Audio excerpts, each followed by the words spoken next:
오늘 하나님 말씀 함께 나누도록 하겠습니다. 잠언 23장 25절을 본문으로 부모와의 경이로운 동행이란 제목으로 하나님 말씀 함께 나누도록 하겠습니다. 본문 한번 같이 읽겠습니다. 시작. 내 부모를 즐겁게 하며 너를 낳은 어미를 기쁘게 하라. 아멘. 우리의 마음밭을 위해서 기도하겠습니다. 사랑의 아버지 하나님, 설교자가 성령님의 인도하심으로 성경을 정확하게 설교한다면 성도가 듣는 것은 설교자의 말이 아니라 하나님의 말씀이며 성도가 마음속에서 듣는 음성은 그리스도의 음성인 줄 믿습니다. 설교 듣는 일에 제일 되는 목표는 내 자아의 욕구를 만족시키는 것이 아니라 나의 관심을 하나님께 합당하게 돌려서 하나님을 보고 기뻐하여 하나님께 영광을 돌리는 것임을 고백합니다. 이제 설교를 통해 오늘 나에게 주시는 하나님의 말씀을 받을 때 내 마음이 옥토가 되게 하시고 성령님의 조명하심으로 어이없이 겸손하게 받아 회개할 것은 회개하고 위로받을 것은 위로받고 배워야 할 것은 배움으로써 백배의 열매를 맺게 하소서. 예수님의 이름으로 기도합니다. 아멘. 지난주에 우리는 이 O 워킹 생각나세요? AWE인데 발음이 O, 경이로움, 경탄. 경의를 느끼는 산책을 우리 삶의 영적인 부분에 적용했습니다. 하나님이 우리 삶에 행하시는 경이로운 일들에 시선을 맞추고 경탄하는 삶을 살자고 함께 결심을 했죠. 여러분 이번 한 주 동안 오 많이 하셨습니까? 옆에 분 보시면서 오 한번 해보시죠. 시작. 오 이렇게 예쁘시다니 멋지시다니 훌륭하십니다. 어떻게 이렇게 하나님을 사랑하여 예배의 자리로 나오셨습니까? 오 대단하십니다. 참 행복하고 기쁘죠. 이번 주에는 경의를 느끼는 산책에서 더 나아가서 경의를 느끼는 동행을, 산책은 혼자 할 수도 있는 거지만 동행은 혼자 할 수 없죠. 네. 동행을 권면하고자 합니다. 창세기 5장에는 인류 역사상 가장 경이로운 동행이 나오는데요. 한번 어떤 동행인지 읽고 맞춰볼까요? 시작. 에녹이 하나님과 동행하더니 하나님이 그를 데려가심으로 세상에 있지 아니하셨다. 아마 에녹은 오 이거 많이 했을 것 같아요. 오 하나님 주께서 만들어 오신 하늘과 땅을 보오니 펼치신 별들과 달을 보오니 오 하나님 어떻게 저를 이렇게 생각하시나이까 하면서 이 하나님과 동행할 때 에녹은 평생 아마 경탄의 삶을 살았을 것입니다. 그랬었을까요? 죽지도 않고 이렇게 죽음을 경험하지 않은 사람이 됐죠. 이 하나님과의 동행이 이렇게 경이롭습니다. 천국으로 바로 갈 정도로. 여러분 이런 동행 원하시는 분 있습니까? 저는 원하는데요. 꼭 죽어 이렇게 육체의 죽음 경험하시고 싶으신 거예요? 가능하면 이제 안 하고 가면 좋은데 소원을 할 수 있잖아요. 그래서 우리가 또 이제 여러분이 주무시다가 편안하게 가시는 은혜를 축복합니다. 굳이 나 지금 죽어가고 있어 너무 아파 이거 굳이 느낄 필요가 있어요? 하나님과 동행하다가 오 하다가 눈 떴는데 우와 이렇게 이 땅에서 오 주여 지금까지 함께해 주신 하나님 감사드립니다. 눈 떴는데 오 이 땅에서 먹었던 과일들은 그냥 무말랭이처럼 와 이 생명수 과실 한번 먹고 나서는 와 지금까지 먹었던 건 아무것도 아니네. 내가 이 땅에서 나야가라 폭포 못 가봤는데 그거는 저 생명수 강가에 비하면 아무것도 아니네 하면서 더 큰 하늘의 경탄으로 자연스럽게 넘어가는 은혜가 있기를 주님의 이름으로 축복합니다. 이처럼 하나님과의 동행은 죽음까지도 뛰어넘는 그런 동행이죠. 경이로운 동행입니다. 근데 그와 비슷한 동행이 있어요. 그것은 바로 뭘까요? 부모와의 동행입니다. 조지아 공과대학교 김사라 리아오 연구팀이 2025년 작년 학술지에 발표한 연구가 있는데요. 연구팀은 젊은 성인들을 세 집단으로 나눴습니다. 첫 번째 집단은 노인과 같이 보폭이 나이 드신 분과 함께 같은 보폭으로 걷고요. 두 번째 집단은 어르신과 함께 걷되 다른 보폭으로 걷고 세 번째 집단은 걷지 않았습니다. 결과가 놀라웠죠. 노인과 보폭을 맞추며 함께 걸은 첫 번째 집단의 그 젊은 성인들은 다른 두 집단에 비해서 상대 노인에 대한 친밀감, 연결감, 그리고 그 사람 안에 따뜻한 마음이 유의미하게 높아진 결과를 발표했습니다. 그런데 그뿐이 아니죠. 노인, 특히 나이 드신 부모님과 동행하는 것은 자녀에게도 큰 유익이 있다고 합니다. Frontiers in Public Health에 게재된 연구는 노부모와 동행하며 돌보는 자녀들에게 세 가지 심리적인 선물이 주어진다고 보고하는데요. 첫 번째는 자존감이 엄청 높아진대요. 두 번째는 유능감, 효능감. 세 번째는 관계성. 그 사람의 관계성이 높아진다고, 선물로 주어진다고 합니다. 부모님의 문제를 함께 해결하며 친밀한 방식으로 부모님과 연결되는 경험이 자녀의 내면을 성장시키고 견고하게 만든다는 것이죠. 하나님과의 동행처럼 부모님과의 동행이 우리에게 이처럼 큰 유익이 되는 것입니다. 성경은 이미 수천 년 전에 이 사실을 알려주고 있습니다. 같이 읽어볼까요? 시작. 이로써 내가 잘되고 땅에서 장수하리라. 아멘. 부모와 동행하며 공경하는 사람은 하나님의 약속에 따라 잘되고 장수할 뿐 아니라 하나님이 애초에 사람에게 설계해 놓으신 디자인대로도 잘되고 장수하게 되는 것입니다. 약속에 따라 디자인대로. 사랑하는 여러분, 가능할 때마다 부모님과 동행하여 하나님의 약속으로 보장되고 창조의 섭리로 실현되는 잘됨과 장수의 유익을 충만히 누리시기를 주님의 이름으로 축복합니다. 자, 이와 같은 하나님과의 동행과 부모님과의 동행과의 그 연결점, 다시 말하면 하나님과 부모의 연결점을 성경은 뚜렷하게 보여줍니다. 그 부분 한번 읽어볼까요? 시작. 이것은 아담의 계보를 적은 책이니라. 하나님이 사람을 창조하실 때에 하나님의 모양대로 지으시되 남자와 여자를 창조하셨고 그들이 창조되던 날에 하나님이 그들에게 복을 주시고 그들의 이름을 사람이라 일컬으셨더라. 아담은 30세에 자기의 모양 곧 자기의 형상과 같은 아들을 낳아 이름을 셋이라 하였고. 자, 밑줄 그은 분들, 여러분 보시기에는 이제 빨간색 글씨에 초점을 두고 볼 때 우리는 성경이 강조하는 사실을 발견하는데요. 그것은 우리가 부모를 통해 하나님과 연결된다는 것입니다. 성경에는 하나의 위대한 족보가 있는데요. 그 족보의 맨 아래에는 그리스도가 계십니다. 그리고 신자는 하나님의 은혜로 그리스도에 속한 자가 되는 것이죠. 우리가 그리스도의 족보에 속합니다. 그러니까 여러분은 집에 혹시 족보가 없을지라도, 다른 족보가 한자로 쓰인 족보가 없을지라도 이게 여러분의 뭐예요? 족보입니다. 그래서 여러분이 누가 족보가 어디 있냐고 물어보면 여기 있어요라고 하면 돼요. 여기 족보에서 연결되거든요. 이게 바로 여러분의 족보라는 사실을 기억하시기 바랍니다. 우리 위에 그리스도가 계시고, 그러면 이 족보를 쭉 올라가다 보면 맨 위에 누가 계십니까?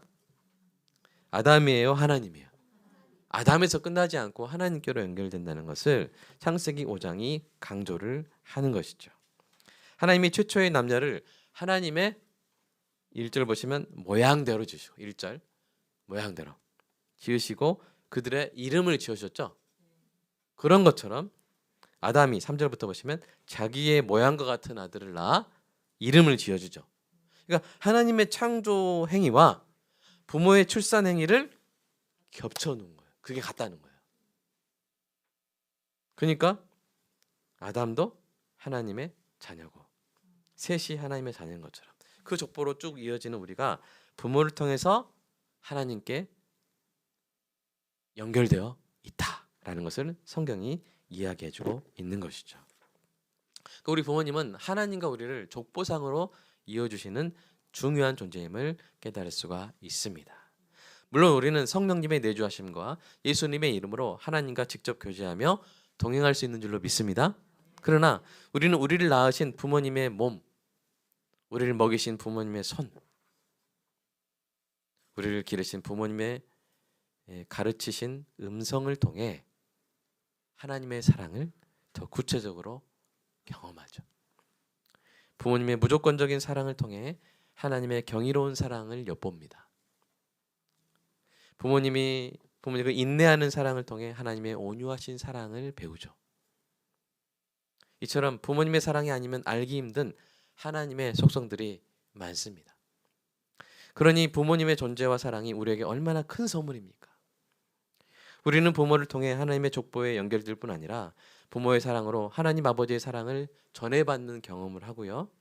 그리고 우리도 우리의 자녀에 대한 사랑으로 하나님 아버지의 사랑을 자녀들에게 전해주는 특권을 누리고 있는 것이죠. 여러분이 자녀를 사랑할 때는 뭘 하고 있는 거예요?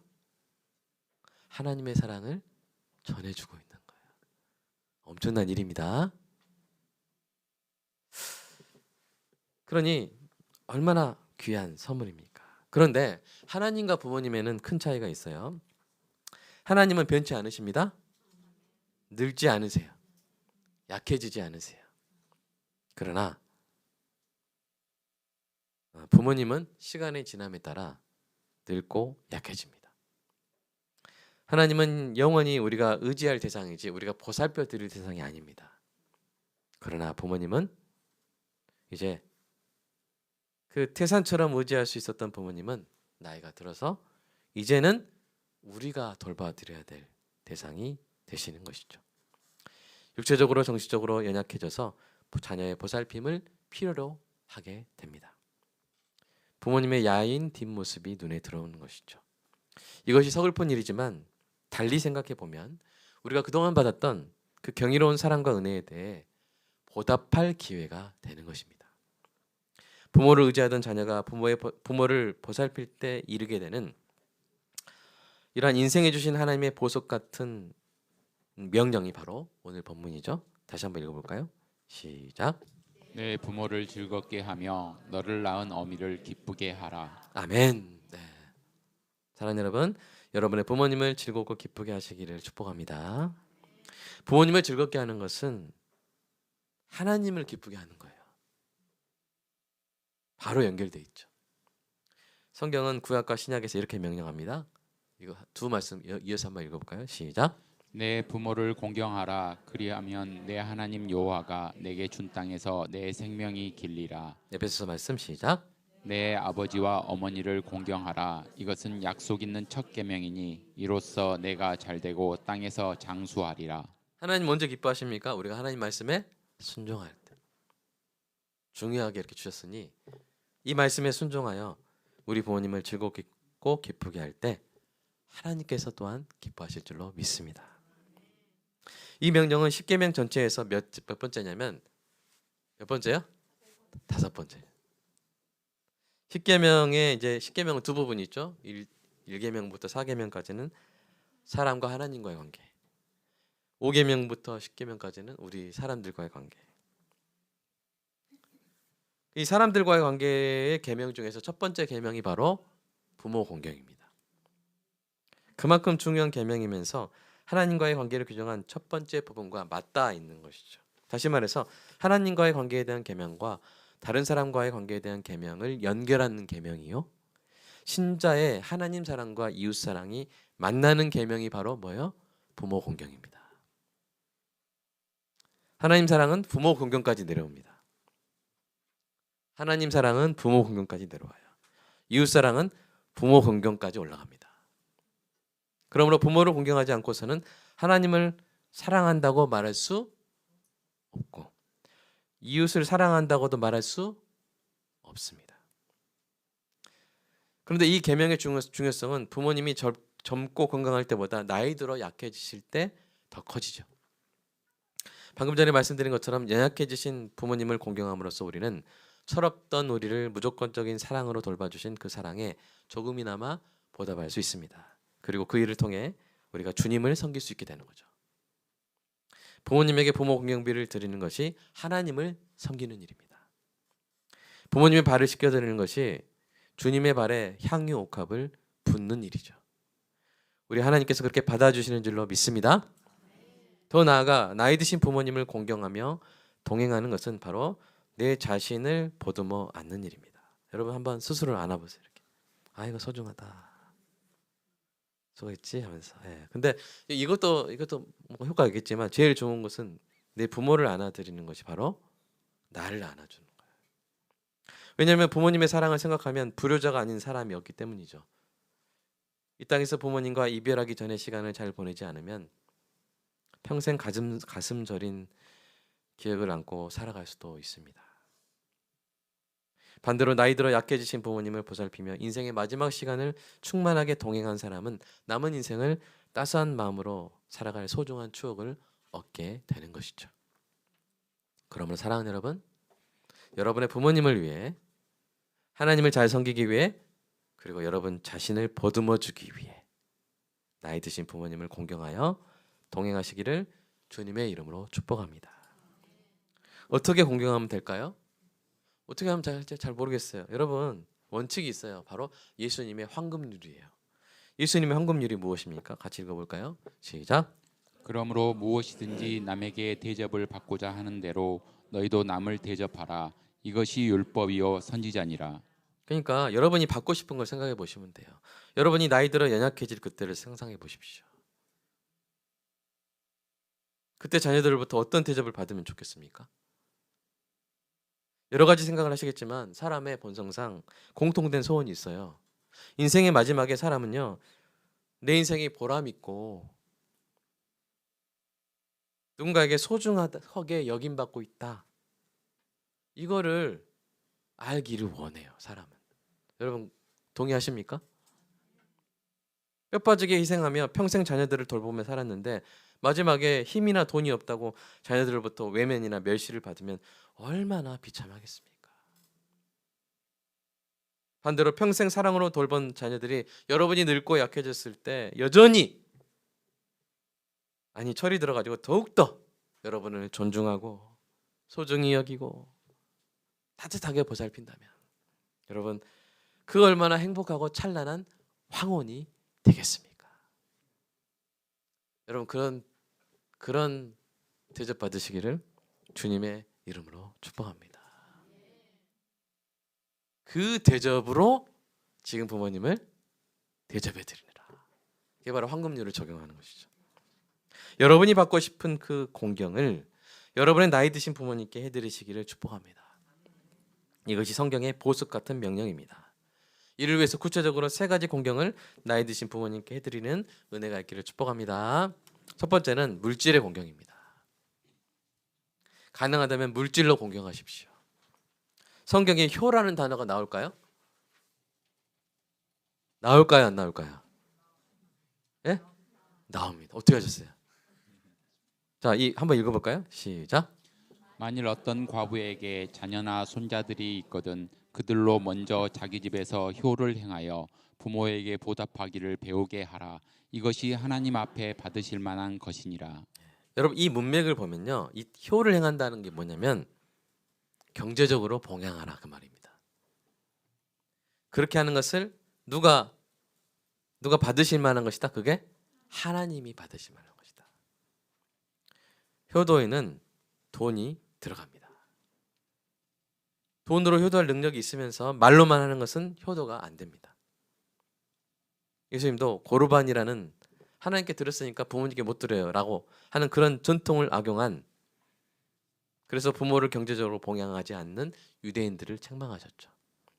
그러면 사랑하는 여러분, 가능하다면 여러분의 부모님이 돈이 없어서 지인들에게 밥을 사지 못하거나 이렇게 헤어진 옷을 입고 다니거나 위험하고 낡은 차를 타고 다니시지 않도록 봉양하시기 바랍니다. 이거는 축복이에요. 아멘. 봉양할 돈을 주실 줄로 믿습니다. 여러분이 가능하시다면 이렇게 비정기적으로 드리지 마시고 정기적으로 드리시길 축복합니다. 기분 좋으면 막 돈 보내고 막 그러지 마시고 자동이체 하시기 바랍니다. 그래서 이제 매달 첫날이나 뭐 이렇게 15일이나, 여러분 회사에서 사장님 월급을 그냥 기분 내킬 때 주면 좋겠어요? 그럼 여러분 휴가를 계획할 수 있어요? 뭐 옷을 어떻게 살지 계획을 못 하겠죠? 그런 것처럼 부모님께 정확하게 따박따박은 그때 쓸 때 제일 아름다운 단어죠. 따박따박 들어가게 매달 며칠 얼마씩 여러분이 정해가지고 딱 해서 부모님 계산해서 소비할 수 있도록 그렇게 해주시기를 하시면 하나님께서도 따박따박 복의 복을 주실 줄로 믿습니다. 여러분의 형편에 맞게 물론 드려야 되죠. 월급이 막 300만 원인데 저 250씩 드릴게요. 이렇게 하면 안 돼요. 근데 이제 일정 부분 여러분이 믿음으로 드리는 것이죠. 그리고 그것을 용돈 드린다고 하는 것보다 용돈은 왠지 좀 이렇게 느낌이 아랫사람한테 주는 느낌이라 우리 교회는 이제 부모 공경비라고 말합니다. 뭐라고요? 부모 공경비. 부모 공경비란 이름으로 드리면 좋겠어요. 그러시기 바랍니다. 또 부모 공경비를 받는 부모님들은 받으면서 이 말씀으로 자녀들을 축복해 주시면 됩니다. 같이 읽어볼까요? 시작. 이로써 내가 잘되고 땅에서 장수하리라. 아멘. 축복하시기 바랍니다. 거부하지 마세요. 이거는 거부하면 안 돼요. 왜냐하면 이거 받아서 축복하는 게 훨씬 자녀에게 좋은 일입니다. 지금 자녀가 지금 잘해가지고 하나님 말씀대로 순종해서 복 받아야 되는데 부모가 막아버리면 돼요, 안 돼요? 네, 여러분이 받으시기 바랍니다. 고맙다. 이로써 내가 잘되고 땅에서 장수하리라. 아멘. 이렇게 하시기 바랍니다. 두 번째, 마음의 공경이죠. 물질로서 공경하는데 그치면 안 됩니다. 하나님은 우리의 마음의 중심을 보십니다. 마음으로 공경하는 것은 뭐냐면요. 혹시 자막이 있나요? 네. 마음의 중심으로 부모님을 존경하고 사랑하여 태도와 언어로서 그 마음을 표현하는 것까지 가야 돼요. 그게 마음의 공경입니다. 장례식 때 막 그때 그 말씀 나 정말 안 들었는데 그러지 마세요. 제발. 계실 때 하시기 바랍니다. 이것이 매우 중요합니다. 앞에서 말씀드린 대로 인생의 마지막 시간을 보내신 부모님에게 가장 중요한 게 뭐라고요? 본인의 인생을 자녀들이 소중히 여긴다.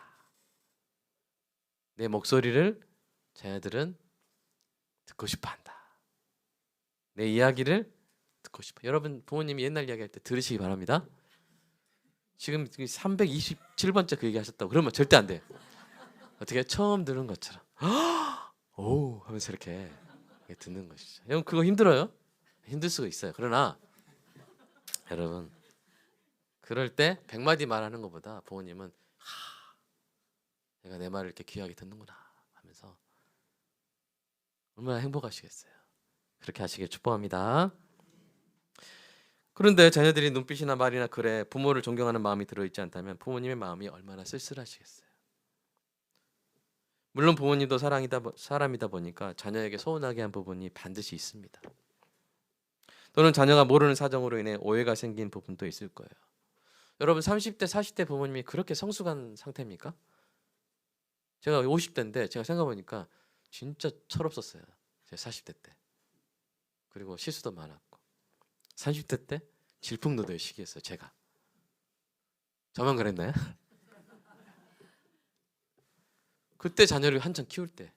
그러니까 실수가 없겠어요, 있겠어요? 잘못이 없겠어요, 있겠어요? 회사에서 꾸중 듣고 집에서 솔직히 품풀이 한 적 있잖아요. 밥상 엎은 적 있잖아요. 제가 그랬다는 건 아니고요. 별개로 좀 따로 생각해 주시기 바랍니다. 부모님도 사람이다. 약하다. 그래서 자녀에게 서운하게 했을 때도 있고요. 또는 자녀가 모르는 사정으로 인해 오해가 생긴 부분도 있을 것이고 또 자녀의 기억도 사실은 선택적이에요. 인정하십시오. 부모님이 잘해준 게 생각 안 날 수도 있어요. 그런 부분들을 이제 나중에 대화로 풀 수 있으면 부드러운 분위기에서 공손한 말로 푸시기 바랍니다. 듣다 보면 정말 아버지가 나한테 이렇게 했는데 내가 진짜 기억이 하나도 안 나는 부분이 있어요. 그 듣고 나면 그랬구나 하면서 우리가 힐링이 될 때가 있습니다. 그러나 그러기 힘든 상황이라면 거룩한 덧셈을 하시기 바랍니다. 거룩한 덧셈 혹시 자막 있나요? 한번 읽어볼까요? 시작. 서운함이 있을 때 그것을 따로 간직하거나 감사함으로 서운함을 증폭하는 대신 감사함으로 서운함을 덮어버리는 것. 우리 지나는 사람이 우리한테 서운하게 하면 별로 안 서운하죠.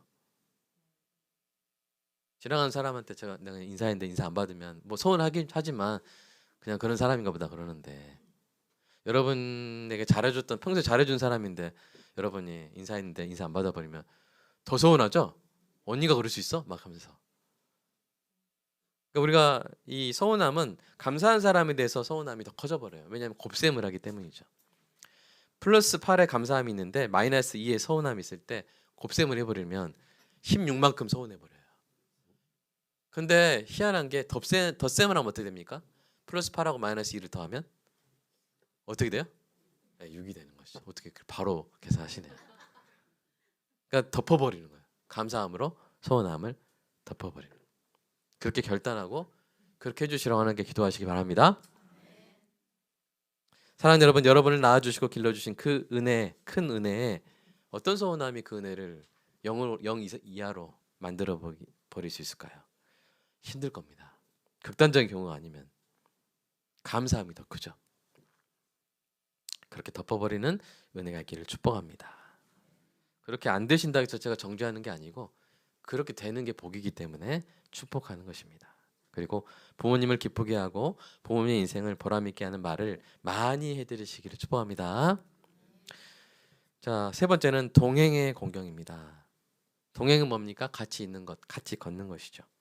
어쩌면 이것이 가장 어려운 공경입니다. 돈은 핸드폰으로 보내면 되고요. 마음도 어느 정도까지 메시지로 표현하면 돼요. 그러나 동행은 우리 인생의 속도를 줄이거나 멈춰야 돼요. 가끔은. 왜냐하면 폭폭이 다르고 속도가 다르기 때문이죠.